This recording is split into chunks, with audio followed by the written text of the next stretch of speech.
తర్వాత ఈ హ్యాండ్ని కూడా మనం అదే విధంగా కింద ఫోల్డింగ్ అయితే చేసుకుంటే సరిపోతుందండి. ఎందుకంటే దీనికి బార్డర్ అలాంటిది ఏం రాలేదన్నమాట, అందుకే నేను ఇలా ఫోల్డింగ్ అయితే చేసేస్తున్నానండి.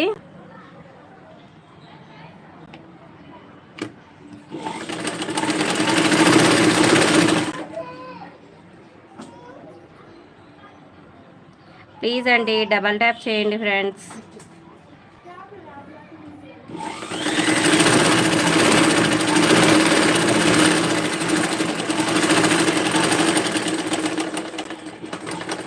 టూ సైడ్స్ కుట్టుకుంటే కనుక ఆ లుక్ ఇంకో విధంగా ఉంటుంది. అందుకే నేను ఇంకొకసారి కుడుతున్నాను అనమాట, ఇక్కడికి లాస్ట్ దగ్గర కార్నర్ దగ్గర. ఓకేనా?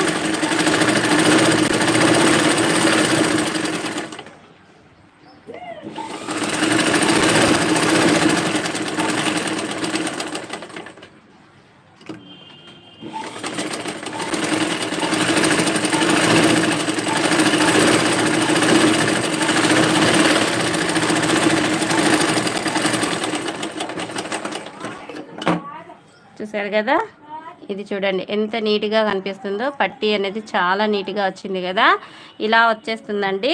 2 హ్యాండ్స్ కూడా రెడీ అయిపోయాయి కాబట్టి ఇప్పుడు మేము బ్యాక్ పార్ట్ అదే ఇది సారీ దీనికి షేప్ అనేది ఇచ్చుకుందాం. హ్యాండ్స్కి షేప్ ఇచ్చేస్తే కనుక ఇంకా లోపలికి బాగా అంటే నీట్గా కూర్చుంటుందండి. అది కూడా గమనించుకోండి, షేప్ ఇవ్వడంలోనే మనము పొరపాటు అనేది చేస్తూ ఉంటాం అన్నమాట. షేప్ ఇస్తే కనుక మనకు అదే ఫ్రంట్ పార్ట్ దగ్గర మనకు ముడతలు అనేది రావన్నమాట. అదే మీరు షేప్ ఇవ్వకుండా మీరు ఇలాగే కుట్టేస్తే కనుక ముడతలు అనేది వచ్చేస్తాయి. ఓకే, అలా రాకుండా ఉండాలి అంటే కనుక ఈ షేప్ అనేది కంపల్సరీగా ఇవ్వండి.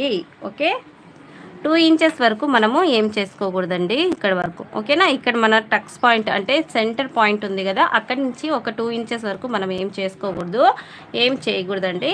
తర్వాత ఈ డాట్ దగ్గర నుంచి ఇక్కడ వరకు మనం ఏం చేసుకోకూడదు. తర్వాత ఈ సెంటర్ ఉంది కదా, ఈ సెంటర్ అనేది మనము యూస్ చేసుకోవాలి. అది ఎలా అంటే కనుక ఇలా కోరా సైడ్స్ నుంచి మనం డౌన్ చేసుకుంటా కొద్ది కొద్దిగా ఇలా చేసుకుంటూ మనం ఈ పాయింట్ దగ్గరికి అయితే కలిపేసుకోవాలి. ఓకేనా? నీట్గా ఇలా కలిపేస్తే కనుక ఒక షేప్ అనేది వచ్చేస్తుందండి ఫ్రంట్ పార్ట్లో. ఇలా చేసుకొని ఈ పీస్ ఉంది కదా, ఇది ఎంత ఉందో చూసారా మీరు? ఇక్కడి నుంచి ఒక 1/2 ఇంచు, అక్కడి నుంచి ఒక 1/2 ఇంచు, అంటే పూర్తిగా 1 ఇంచ్ వరకు మనకు షేప్ అనేది ఉండిపోయి ఇది మొత్తం కుచ్చులాగా కనిపిస్తుందండి. ఫ్రంట్ సైడ్లో మనకు ముడతలుగా ఎక్కువగా కనిపిస్తూ ఉంటాయి. ఈ షేప్ అనేది మనం తీసేస్తే కనుక డ్రెస్ అనేది చాలా నీట్గా పర్ఫెక్ట్గా ఒంటికి అద్దుకున్నట్టుగా కూర్చుంటుంది. ఓకే, తర్వాత ఇక్కడ మనం ఖర్చులు అయితే ఇచ్చుకోవాలండి, ఎందుకంటే ఇది ఫ్రంట్ పార్ట్లో కావాలి అనేసి ఈ ఖర్చులు ఇచ్చింది మనము ఫ్రంట్ సైడ్స్ అయితే కుట్టుకోవాలన్నమాట. ఓకే, ఈ 2 పాయింట్స్ మీరు గుర్తుపెట్టుకోండి. తర్వాత మనము డ్రెస్ మెటీరియల్ని ఇలా వేసుకుందాము. ఓకేనా? ఇప్పుడు ఈ డ్రెస్ని మనం ఇలా వేసుకున్న తర్వాత మన హ్యాండ్స్ ఎక్కడున్నాయండి? ఇక్కడున్నాయి. ఫ్రంట్ సైడ్స్ ఏది వస్తుంది, బ్యాక్ సైడ్ ఏమొస్తుందో ఒకసారి చెప్పేయండి.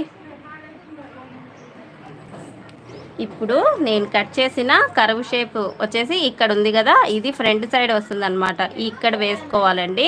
షేప్ ఇవ్వనిది వచ్చేసి బ్యాక్ పార్ట్లో వేసుకోవాలి. ఇది గుర్తుపెట్టుకోండి.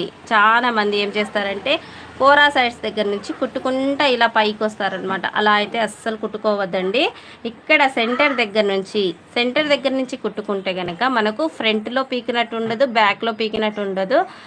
ఒకవేళ ఈ సెంటర్ కలుపుకోకుండా ఇది కొంచెం అటు సైడ్కో లేకపోతే ముందరికి ఇటు సైడ్కో వచ్చేసింది అనుకోండి, అప్పుడు ఏమవుతుందంటే ఇలా ఫ్రంట్ సైడ్కి వచ్చేసినప్పుడు మనకు ఫ్రంట్కి డ్రెస్ మొత్తం ఫ్రంట్కి లాగేస్తుంది అనమాట. అదే మనం ఇది పైకి ఇలా వచ్చేసింది అనుకోండి, ఇది బ్యాక్ అనేది పీకేస్తుంది అనమాట. అది 2 రాకుండా మనకు సరి సమానంగా షోల్డర్స్ దగ్గర సెంటర్లో మనకు డ్రెస్ కూర్చోవాలి.